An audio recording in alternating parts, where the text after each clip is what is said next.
अध्यक्ष महोदय, सरकार में बैठी एक मंत्री महोदया कभी गैस सिलेंडर के दाम बढ़ने पर धरने पर बैठ जाती थी।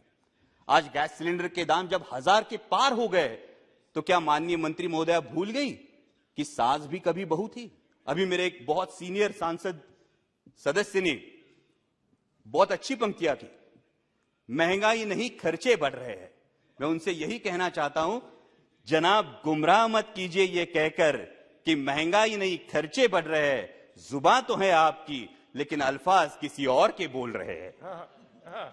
लेकिन इस बात पर सभी को सहमत होना होगा कि भूतपूर्व पंतप्रधान स्वर्गीय इंदिरा जी गांधी के बाद पूरे देश पर लंबे समय तक पूरे देश को प्रभावित करने वाले प्रधानमंत्री आदरणीय नरेंद्र जी मोदी ही है। इस बात पर सभी को सहमत होना होगा।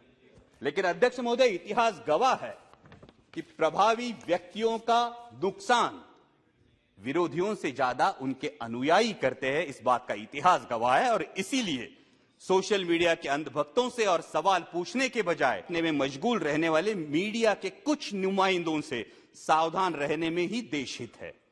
राष्ट्रपति जी ने कहा कि देश विकास की ओर बहुत तेजी से बढ़ रहा है, लेकिन अध्यक्ष महोदय, वास्तविकता यह है कि उतनी ही तेजी से मेरे देश का माहौल बिगड़ रहा है। G20 की हम अध्यक्षता कर रहे हैं, ये गर्व की बात है।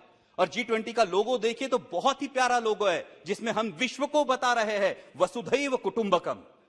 मैं जिस चुनाव क्षेत्र से आता हूं वहां संत ज्ञानेश्वर जी की संजीवन समाधि है। संत ज्ञानेश्वर जी ने तो पसायदान करके आता विश्वात्मके लाहो जोजे वांछीलतो ते लाहो ये कहा है, लेकिन हम विश्व को बता रहे हैं वसुधैव कुटुंबकम, लेकिन अपने ही देश के लोगों को बता रहे हैं ये तुम्हारा मुल्क नहीं, इस पानी पर तुम्हारा अधिकार नहीं।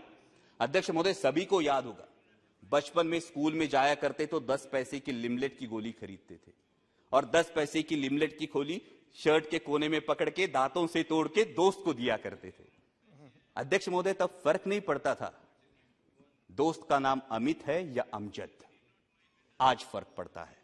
तब फर्क नहीं पड़ता था दोस्त दलित है या सवर्ण, लेकिन आज फर्क पड़ता है। देश का माहौल बिगड़ रहा है क्योंकि हिंदू मुस्लिम के साथ साथ दलित और सवर्ण ये दरार भी बढ़ते हुई दिखाई देती है। कभी हाथरस जैसी घटना होती है, कहीं स्कूल के बच्चे ने सवर्णों का पानी पिया इसलिए उसको पीटा जाता है, मूछें बढ़ाई तो पिटाई, दलित दूल्हा घोड़ी पे बैठा तो आपत्ति। किस विकास की दिशा में जा रहे हैं आप? हर किसी को अध्यक्ष महोदय अपने धर्म पर अभिमान होना लाजमी। 1 मिनट सर, लास्ट।